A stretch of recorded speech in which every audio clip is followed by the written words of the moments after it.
La noticia sobre la orden de un juez de Malasia de ejecutar a la horca a un boliviano por haber sido hallado con medio kilo de droga en su cuerpo conmocionó a todo el país. Son leyes duras, la de Malasia, lo van a ahorcar, por lo menos esa es la sentencia. Hace 5 años, 2013 hasta 2017 que estuve en juicio, porque llegó 450 gramos. Víctor es boliviano, es cruceño. Esta persona trabajaba como carpintero en España, perdió 2 dedos. Por tal razón fue despedido.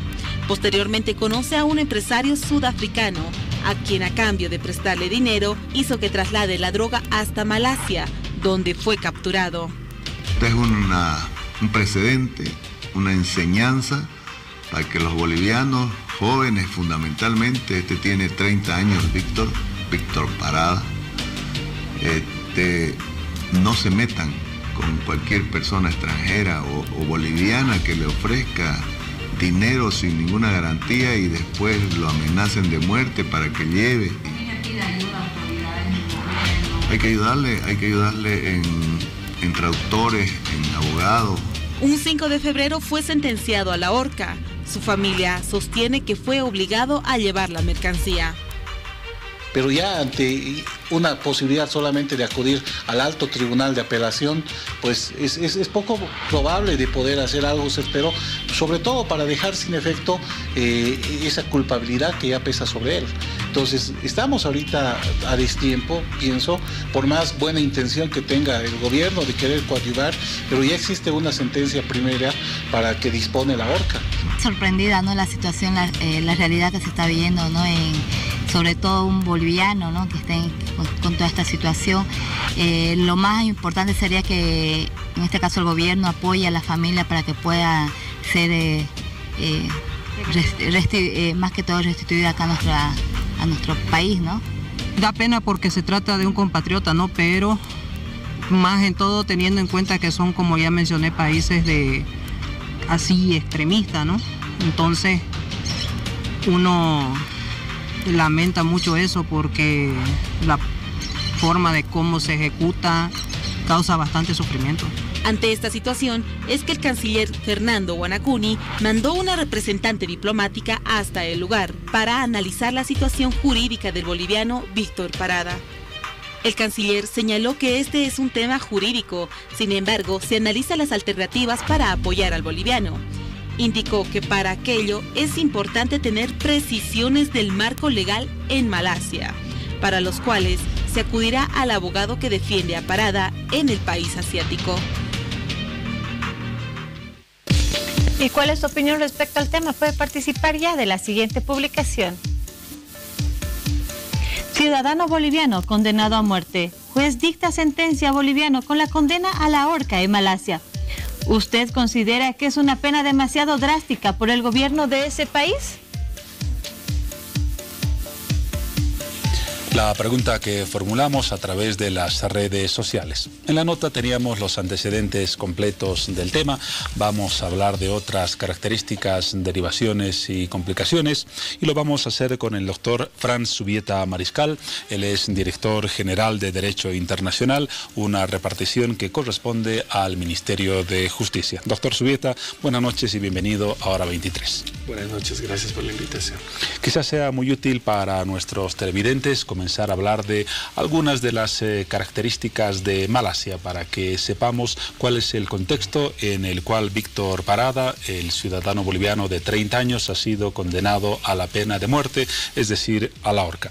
Malasia, para comenzar, es una monarquía constitucional, aunque suene algo contradictorio.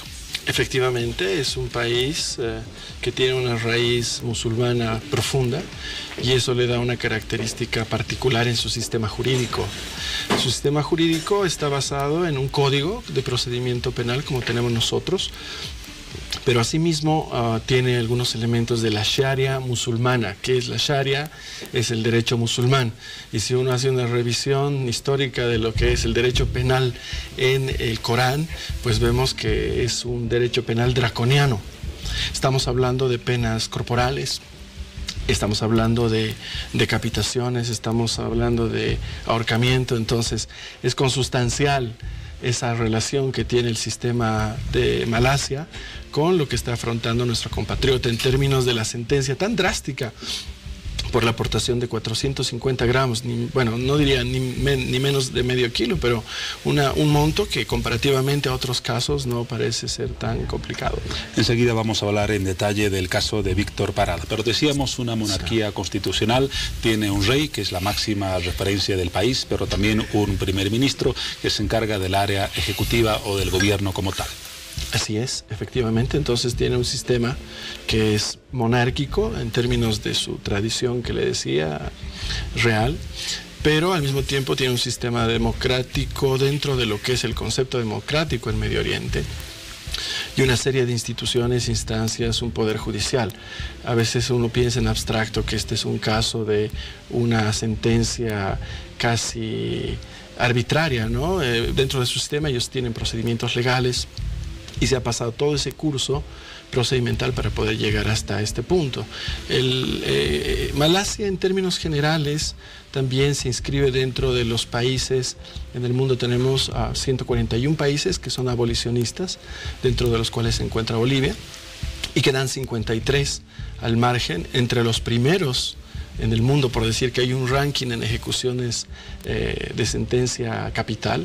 Obviamente está China, está Estados Unidos, está Irán, Irak, Pakistán y obviamente Malasia, ¿no? Entonces, estos países, en el contexto musulmán, árabe que le estoy hablando, pues tienen sentencias y condenas de este tipo, ¿no? Yo le comentaba tras cámaras que si él hubiera tocado estar en Arabia Saudita, pues la pena ahí es la decapitación en la plaza pública, ¿no?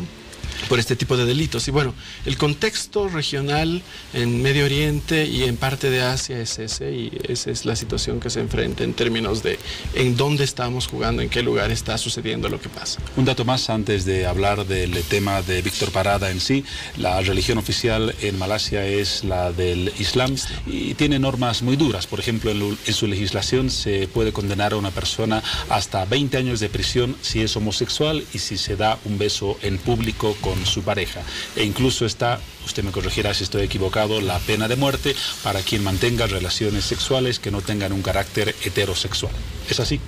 Ese delito que usted dice dentro del derecho musulmán se conoce como sodomía, y evidentemente las relaciones de personas del mismo sexo dentro de las prácticas religiosas es una pena capital, que también en otros países islámicos radicales o más ortodoxos se condena con la pena de muerte. Entonces, esas las características generales de Malasia desde el punto de vista de organización política y de organización de su justicia con penas radicales como la que hemos mencionado. Tampoco Malasia es un país que se caracterice por un respeto pleno a los derechos humanos. Existen muchas denuncias en la comunidad internacional por violaciones a libertades fundamentales. Efectivamente, un dato importante que hay que tener presente es que de las convenciones importantes, justamente que prohíben la pena de muerte y garantizan los derechos humanos procesales más fundamentales, Malasia no ha ratificado ninguno de los principales tratados que hoy en día inclusive podrían ser muy útiles para la situación que afrontamos. Uno de estos tratados es el protocolo facultativo al Pacto Internacional de Derechos Políticos y Civiles, que claramente establece que ningún país que es miembro, en el caso de Bolivia, nosotros en el 2013 hemos firmado este protocolo adicional, puede permitir una ejecución de pena capital en su país, y también tiene la obligación de eliminar todas las normas que vayan en pro de esa pena capital. Entonces, bueno, también en el contexto jurídico es muy claro. Tenemos un país que está totalmente al margen de las principales convenciones de derechos humanos que nos podrían hacer más persuasivos sobre reconsiderar esta situación. Entonces es a este país al que fue a caer Víctor Parada transportando en un viaje a Kuala Lumpur, que es la capital de Malasia, aproximadamente 450 gramos de cocaína. Si hacemos una comparación con la legislación boliviana, ¿qué pasaría en Bolivia si una persona es capturada trasladando en su organismo, su estómago, su intestino, depende del grado de tiempo que tenga la droga en su organismo, esa misma cantidad? Bueno, hay una gradación de penas por la tenencia. El consumo no se pena dentro de un rango. por el tráfico, hay un tráfico mayor, ¿cierto? En un rango de penas que varían, son variables, pero bueno, no comparadas jamás con lo que estamos enfrentando. Desde luego que es una situación muy radical. Ahora, la decisión de condenarlo a la horca se dio el 5 de enero de este año. Estamos en 27 de febrero. ¿Por qué se tardó tanto en el país en conocer la decisión de la condena a Víctor Parada? Es una buena pregunta y te agradezco. Básicamente los estados tienen protocolos y tienen formas de relacionarse para estos temas. Bolivia y Malasia son parte de una convención, que es la Convención de Viena sobre Relaciones Consulares de 1963. Bolivia es parte desde el año 70 y Malasia recién el 91, imagínense. En este tratado los estados tienen la obligación, en virtud del artículo 36, de comunicarse la detención y procesamiento de cualquier ciudadano de su nacionalidad. Entonces es una obligación del Estado de Malasia, que transmitido obviamente por los conductos regulares, ya sea la misión concurrente más próxima o al propio Estado, lo que activa es un sistema complejo de asistencia consular. ¿Qué es la asistencia consular? Básicamente es la posibilidad que esta persona procesada pueda tomar contacto con las autoridades consulares más próximas, pueda recibir asistencia jurídica en su oportunidad, pueda tener la transmisión de su comunicación permanente con esa misión y finalmente hacer lo que el Estado hace en otras circunstancias cuando sea noticia de esta situación, que es activar todos los mecanismos internacionales para su defensa. ¿Se ha cumplido este procedimiento en el caso de Malasia y Hasta Bolivia? donde nosotros tenemos entendido, en las declaraciones de la mamá, la señora Silvia, esto se ha mantenido inclusive para ella y para la familia bastante reservado, hasta sino que ha llegado el momento definitivo de la sentencia. Porque si no fuera la mamá no nos enterábamos quizás de la Claro noticia. que sí, ha venido por la familia. Y obviamente cuando el Estado toma conocimiento de esta situación, como está ocurriendo al presente, activamos nuestros mecanismos de defensa legal del Estado, que no solo implica defender al Estado, sino defender a todos sus ciudadanos. Ahora, en los últimos días, usted mismo ha sido portavoz de esas gestiones, se han activado varias medidas a nivel consular y diplomático, desde luego apuntando a tratar de revertir esa medida. ¿Cuán posible es que el Estado malayo, a través de la justicia, pueda dar un paso atrás y suspender la pena de muerte? ¿Es una posibilidad real o es algo terriblemente remoto? Mire, los abogados nos movemos en certezas, en verdades, no en especulaciones. El hecho concreto al día de hoy es que tenemos las circunstancias presentes, la condena dictada, pero también tenemos un panorama que es esperanzador, especialmente es el mensaje que nosotros transmitimos a la familia del señor Parada. Este panorama de optimismo se muestra por el hecho de que, por ejemplo, el año pasado se ha aprobado una norma a iniciativa del Ejecutivo malayo para que los jueces no apliquen de manera ipso facto la pena de muerte, porque de acuerdo a la ley de sustancias peligrosas de 1952 de Malasia, cuando se tiene el delito de narcotráfico es automática, la única sentencia posible es la pena de muerte. Entonces esta norma, que es una reforma al Código Penal. Exactamente, es una reforma al Código Penal, sistema penal, hace una reconsideración en la facultad, en el libre análisis que puede hacer el juez para matizar, para cambiar esa posible sentencia. Pero esta norma aún no ha sido aprobada por el Legislativo. Ha sido aprobada en una primera instancia, actualmente se encuentra en camino al Senado y después, como monarquía constitucional que decíamos al comienzo, a un viso final por la autoridad real. Pero finalmente es una alternativa que está en camino bajo un principio universal del derecho penal. Toda norma penal es de aplicación favorable a las personas que están condenadas así. Entonces se tiene esta alternativa que coincide justamente con los tiempos que se van a manejar para el tratamiento del caso. El caso ha sido apelado. En promedio de la investigación que nosotros hemos realizado, un caso desde que sale una sentencia hasta que llega a la apelación, e inclusive en el Código Penal malayo hay un último recurso de revisión, muy extraordinario, pero finalmente existe. Normalmente las personas que esperan en el patíbulo, para llamarlo así, antes de la condena, de la ejecución de la condena, tienen aproximadamente 5 años.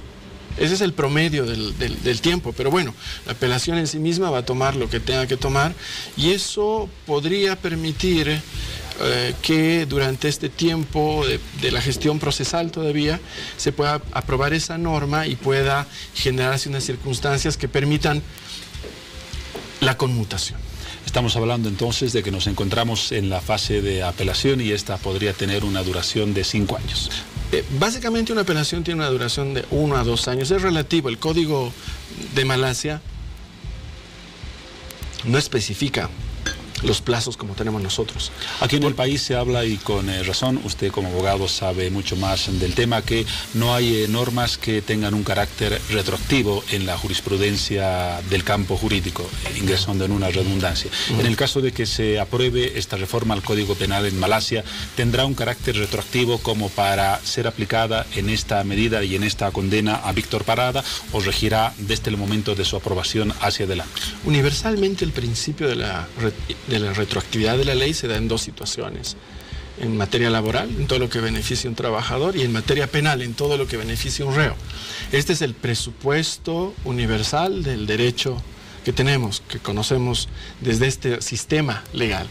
Obviamente habrá que esperar que esa sea la misma lógica de aplicación, pero como le digo, es parte de un proceso todavía de trabajo. Todo está en un proceso de construcción, de conocer a fondo ese expediente. Justamente ustedes saben que la encargada de negocios de nuestra embajada en Tokio, en Japón, se ha trasladado, y la función consular que justamente se tiene que ejercer es tener reuniones con el abogado patrocinante de la familia, tomar conocimiento con las autoridades locales, hacer gestiones, comenzar a tender puentes, porque más allá de las cuestiones meramente legalistas, yo creo que en situaciones que interesan a 2 estados, siempre se abre la posibilidad de hacer que el derecho pueda acomodarse ahí. Ahora, en el mejor de los casos, en el caso de que resulten exitosas las gestiones diplomáticas, consulares y judiciales, ¿qué se puede esperar? ¿Que la pena de muerte sea conmutada por alguna otra pena? ¿Ese es el mejor escenario? Bueno, no es el único, afortunadamente. Revisando el sistema penal de Malasia, también existe una figura en la cual más de la mitad de las personas que están condenadas a muerte están en espera, que es un Board of Pardon, dicen ellos, que sería como un consejo de perdón judicial, que también reconsidera ciertas situaciones, que es una alternativa prevista procesalmente. También existe la posibilidad de que si esta norma se llega a aprobar y hay la posibilidad de hacer el cambio en la instancia que corresponda, obviamente estamos hablando de una conmutación por otra norma de menos intensidad, determinándose la gravedad del hecho también. Hay diferentes casos que hay que tomar en cuenta en otro contexto de otros países, también en Malasia. Pero bueno, hay una gradación de normas que van desde la condena a cadena perpetua, incluyendo inclusive castigos físicos como latigazos, porque le decía que eso es parte de la práctica en la norma, hasta otras sentencias de menor intensidad, pero eso es algo que es meramente especulativo por el momento. Yo creo que hay que esperar que a medida que vayan avanzando y consolidándose las bases fácticas del caso, se pueda ver eso. Pero de pronto tenemos esos escenarios, ¿no? En ese escenario que usted llama especulativo, entonces existe la posibilidad de que se conmute la pena de muerte por una cadena perpetua, que salva la vida, pero deja todavía al ciudadano boliviano de por vida en prisión. Imagínese, bueno, el valor que está en juego en esta situación es la vida. Es la vida. Tenemos algunos comentarios en las redes sociales a propósito de lo que hemos estado comentando en los últimos minutos. Piti Garamendi nos da esa información. Así es, Juan Pablo, muchos de los televidentes ya estuvieron opinando y participando de nuestra publicación en Facebook Hora 23. Vamos a leer algunas de sus opiniones. Nos escribe Mario Ugarte, dice: yo creo que esos países optan por la pena de muerte, ya que no quieren mantener a delincuentes. También nos escribe Luis, dice: a veces muchos quisiéramos una segunda oportunidad. Todos somos seres humanos y podemos equivocarnos. No lo defiendo, pero realmente una historia muy triste la que deben estar viviendo sus padres al saber que su hijo fue condenado a morir. Más empero irónicamente, Con la droga que lo hubiese metido, muchas personas también hubieran muerto por su adicción en un futuro. Dicen ahí, lo que haces, te hacen. Vamos a leer un comentario más que nos escribe Mercedes Ayala y dice, si no lo hubieran descubierto, seguiría traficando droga. Muchas gracias a todas las personas que nos están enviando sus opiniones. Gracias, Piti, por esos comentarios y a los televidentes que nos han hecho llegar su punto de vista. Estamos hablando con el doctor Farhan Zubieta Mariscal, director general de Derecho Internacional del Ministerio de Justicia. ¿Qué le dicen, doctor, esos comentarios? Más que cierta benevolencia, por lo menos en los que hemos leído, encontramos el razonamiento de que el delito de alguna manera tiene que pagarse. Bueno, es interesante. Como toda opinión, respetable. Y hay un abanico muy amplio de este lugar. Obviamente, desde lo que se capta en las redes. Pero yo creo que parte de una reflexión filosófica y humanista, fundamentalmente, que ese es el mensaje que yo le daría a las personas que tienen esos criterios. La señal, y esto decía Victor Hugo, ¿no?, este famoso escritor francés del retroceso y la barbarie en una sociedad, es el momento cuando estamos dispuestos a matar a otro semejante. Y ese rasgo no es un rasgo evolutivo, es un rasgo de retroceso. Porque independientemente de la gravedad de las circunstancias, el valor de la vida es inapreciable. Nosotros tenemos en nuestra Constitución Política del Estado el artículo 15 que prohíbe totalmente la pena de muerte. Nos hemos adherido a los principales protocolos de la Convención Americana de Derechos Humanos, del Pacto Internacional de Derechos Políticos y Civiles. Entonces somos un Estado que creemos en la vida, creemos en el derecho a la vida y en la cultura de la vida, y por lo tanto, abstrayéndonos nosotros de que las circunstancias, que tampoco las podemos juzgar, que han llevado al señor Parada a cometer este ilícito, bueno, más allá de aquello, lo que tenemos que defender es la vida, y bajo esos principios fundamentales, humanistas, creo que nuestro deber como gobierno es poder llevar adelante por él y por cualquier persona que circunstancialmente se encuentre en una situación, tenga que necesitar el apoyo y la defensa de su Estado. Y en esa misma línea, usted me dirá si estoy en la línea correcta, también reiterando la palabra, se ha demostrado que en los países donde se aplica la pena de muerte, no necesariamente esa medida ha reducido los índices delictivos. Efectivamente, la prueba de que la pena de muerte no ha llegado a lograr la cometida es que siguen ejecutando personas. Y efectivamente puede parecer disuasiva la violencia, quitarte el valor, el bien más preciado que tienes, que es tu existencia. Pero sin embargo no está comprobado que eso tenga un efecto persuasivo ni reduzca los delitos. Es más, cuando uno ve las estadísticas de Filipinas, seguramente usted ha escuchado el famoso presidente Duarte, que está siendo ahorita procesado por la Corte Penal Internacional, porque es el presidente que ha ordenado la mayor cantidad de ejecuciones sumarias, inclusive para narcotraficantes. Pero en esa región asiática, el narcotráfico es una de las cosas más complejas, a pesar de esas políticas tan draconianas. Entonces, eso nos tiene que poner a pensar de que no necesariamente este tipo de soluciones revanchistas, porque es parte de una cultura penal de la revancha, de la venganza, de la punición, ojo por ojo, diente por diente. Y como decía Gandhi, si hacemos eso, algún día todos nos vamos a quedar ciegos. No es el caso. Por eso yo creo que tiene que partir de una reconceptualización, inclusive desde las propias bases del sistema penal, que para nuestro caso tiene una orientación más restaurativa y no tanto punitiva ni de castigo. Tras estas consideraciones humanísticas, como usted la señala, volviendo al caso de Víctor Parada, ¿existen algunos antecedentes de otros casos en este mismo país, Malasia, en que una pena de muerte haya sido conmutada por otra? ¿Hay alguna jurisprudencia que permita establecer que no es una ruta irreversible hacia la muerte la condena a una persona justamente a la horca? Evidentemente hay ciertas circunstancias, casos que todavía preferimos mantener con cierto de cuidado por un tema estratégico, pero sí, efectivamente hay casos donde ciudadanos europeos particularmente han tenido una acogida y una conmutación, y otros casos no tan favorables, pero como todo en derecho, es el caso en particular el que se tiene que atender, es casuístico.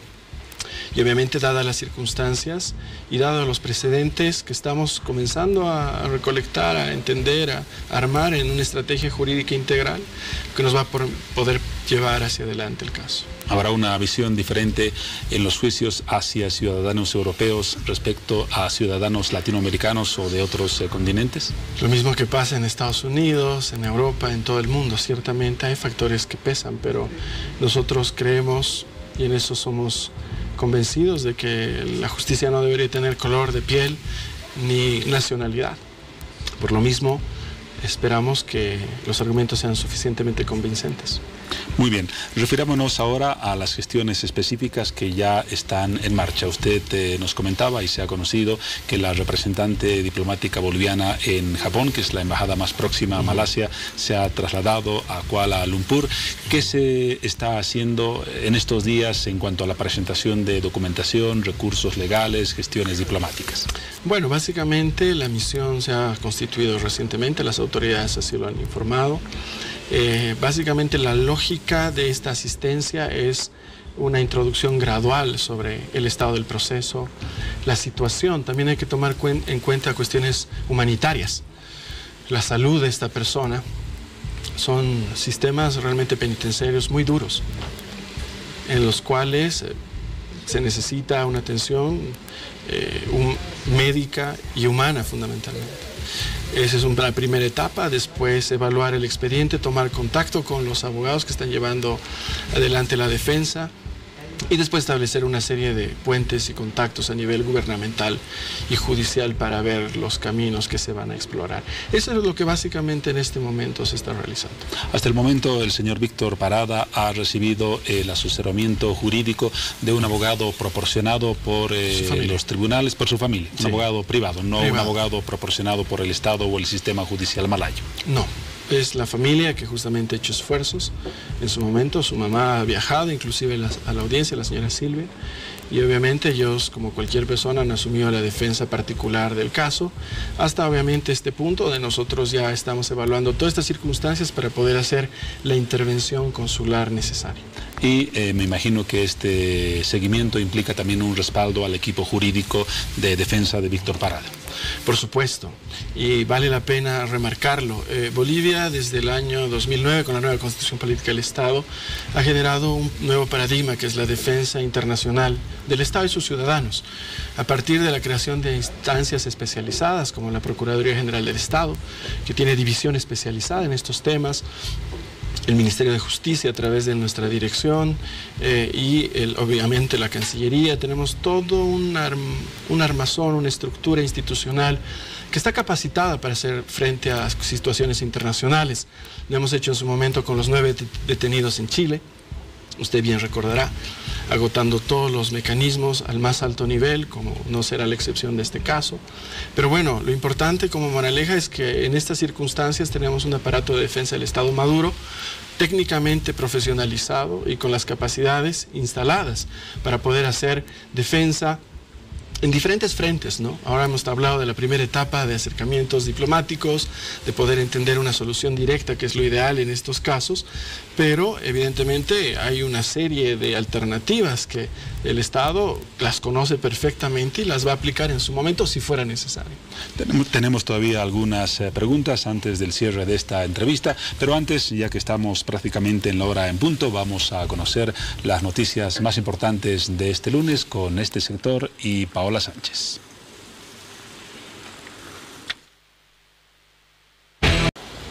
Ya lo decíamos antes de esas noticias, las noticias de la hora, un par de preguntas más a propósito del caso de Víctor Parada. Doctor Zubieta, usted conoce muy bien ese término que se denomina el derecho a la asistencia consular. Una persona boliviana en el extranjero o cualquier ciudadano de cualquier país que comete algún delito, el derecho a la asistencia consular implica solicitar la asistencia jurídica correspondiente a su estado o a su país antes de presentarse a un tribunal. En el caso de Víctor Parada, ¿recurrió a este mecanismo de defensa? Hasta donde los antecedentes que conocemos, él no ha hecho ejercicio de ese derecho, o tal vez no se lo han permitido ejercer. Él no solicitó hasta el momento la ayuda correspondiente de la oficina consular o diplomática más próxima de Bolivia en Malasia.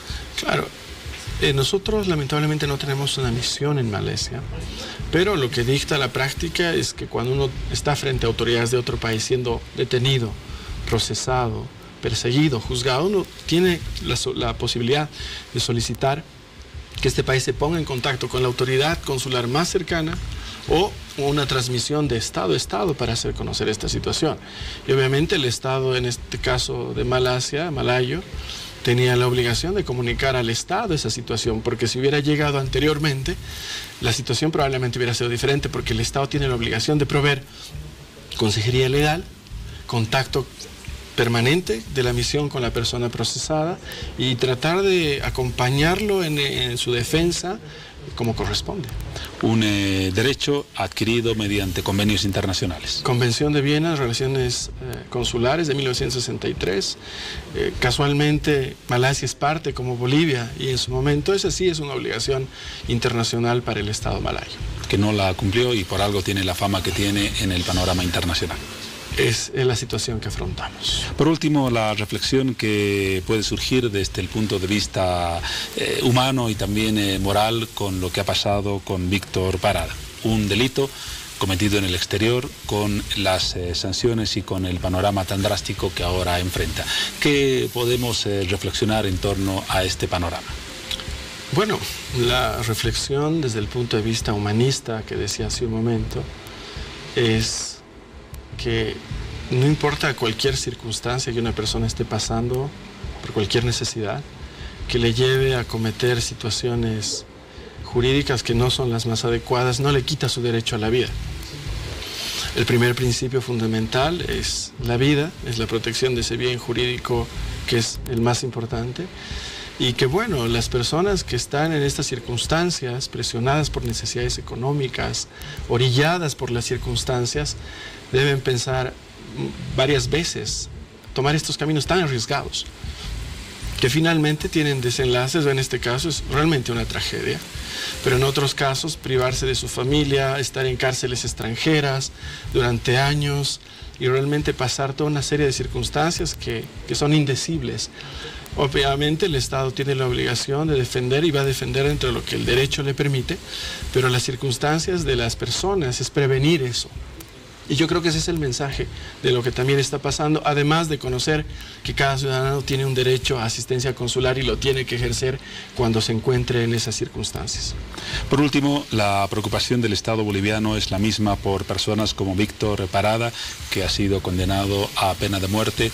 La misma preocupación, le decía, por otros ciudadanos que quizás tienen penas menores en otras partes del mundo. ¿Se despliega el mismo interés, la misma movilización? Excelente pregunta. Nosotros tenemos un viceministerio de gestión consular que está siendo gestionado con un plan integral de intervención en los países, obviamente a primera mano donde tenemos la mayor población.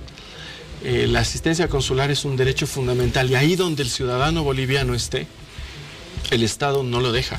El Estado lo tiene que acompañar en el sentido de brindarle no solo la asistencia consular para temas penales, sino todos el ejercicio de sus derechos políticos para poder votar, sus derechos para poder tener su identidad y conservar todo ese lazo con su Estado. El derecho consular es uno de los pilares fundamentales y eso hace que el Ministerio de Relaciones Exteriores tenga un viceministerio especializado en eso.